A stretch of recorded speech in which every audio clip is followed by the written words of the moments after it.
Good afternoon to everybody, so ladies and gentlemen, Honorable Mr. Akan, thank you for inviting me 6th or 7th time here. I'm proud and really honored to be here, whatever it takes, that is after lunchtime, like this lady says lately.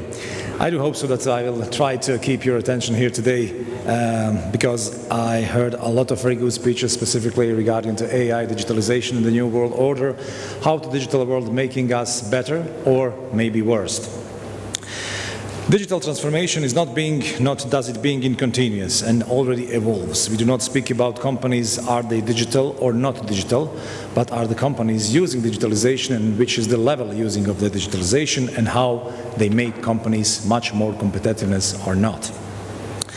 Of course, in that terms, we speak about companies not just using AI, they're using machine learning, they're using Internet of Things, they're using big data systems, and they're using a lot of data. But those data in the systems for the AI are fulfilled by the man, not anyone else. All those who automate business process encounter make distinct levels of the high productivity and really good efficiency. Such companies becomes very self-governing, while man becomes only the architect and designer of those environments and the systems.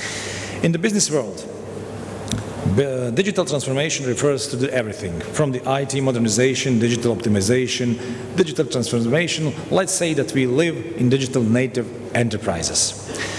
This is exactly how the companies becomes more profitable and their market value increases at the same time.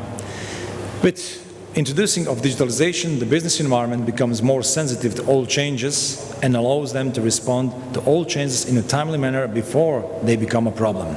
This is not consulted by ChatGPT, but they know something maybe about it. The European Commission states that very soon 90% of the jobs, such as accounting, engineering, art, medicine, architecture, and many others will require a certain level of digital skills. And that is precisely how many countries are raising the level of the global competitiveness and specifically their increasing of GDP. Today, many studies speak in favor of the positive relationship between technological penetration and the GDP directly in the countries, that they say that the exponential development of technology has a direct effect on the country economies, which is the new digital era, points to much greater opportunities for the companies, investments, and employers. What to say about AI? Today we're speaking about general and specialized AI. What is the general or specialized? Specialized artificial intelligence is something that makes something direct, something that is useful for you and you using through the databases or the data that you use. But general artificial intelligence still is a part of the science fiction, nothing else. In effect, artificial intelligence scientists have almost give up on the idea of general artificial intelligence because at least last 50 years, despite great efforts, no significant progress in that area. Therefore, the lack of the willpower, empathy, motivation continues to speak in favor of the fact that we will have to wait a long time for the so-called autonomy, humanoid, that think for itself, decides, propose solutions and solve the problems without being a human in the backstage. So right now we talk about new world order, but in digital world there are no borders, because as we can see, blockchain technology connects us to peer-to-peer, relationship of trust. Therefore also in that social dimension, while the digital world itself has no dementia, has no amnesia, because each data that is entered in data becomes a part of digital eternity. The European Union has introduced amendments to existing Union legislative Act about Artificial Intelligence from 2021. The regulation aims to address the risk of the certain misuse of the application of the AI and classify them to unacceptable risk, high risk, limited risk, and minimal risks.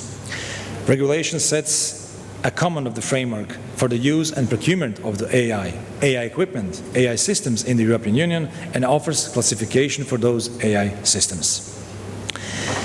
The rules of the AI are set on the basis of the potential risks. It is important to note that the new rules also introduce certain restrictions on the use of the AI in the case of human rights violation, such as the use biometric categorization systems based on the sensitive characteristics, non-targeted collection of the facial images from the internet, from surveillance footage to create facial recognition databases. Furthermore, it prohibits emotion recognition in the workplace, in the schools, the assessments of citizens, predictive policing, and the AI influence of human behavior. The European Office on Artificial Intelligence was established in January 2024 as a center for expertise for artificial intelligence and forms of that databases for a single European governance system of artificial intelligence. The office is a part of the administrative structure and has got a special Directorate General for Communication Networks, Content and Technology, DGCNIST, whose mandate is to support and development and use of the trustworthy artificial intelligence while protecting against AI risks, above mentioned. An interesting question I raised today: how the hybrid superintelligence will resolve the mutual conflicts, for example, set the goals or make decisions. For example, people are prone to conflict opinions, interests, different interests, and yet to set the goals, solve the problems, and make decisions, but also resolve the conflicts because they are mobile, empathetic, emotional, have their own integrity. While decisions of the superintelligence lie in strict procedural rules located somewhere on the cloud and not in a physical location where the violation of empathetic moment is often necessary. So we wonder if that development of technology went much faster, exceeding our needs or planetary balances. So, ladies and gentlemen, keeping those technologies with any level of regulation makes them servants in the service of humanity.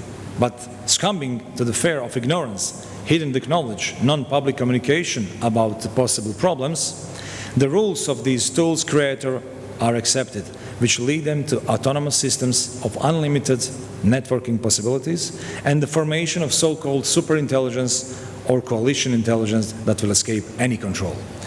Today we are living in a new world digital order, and in this context it is necessary to raise awareness of its importance as well as its controlling, because it's more than important not to become victims of our own technological revolution.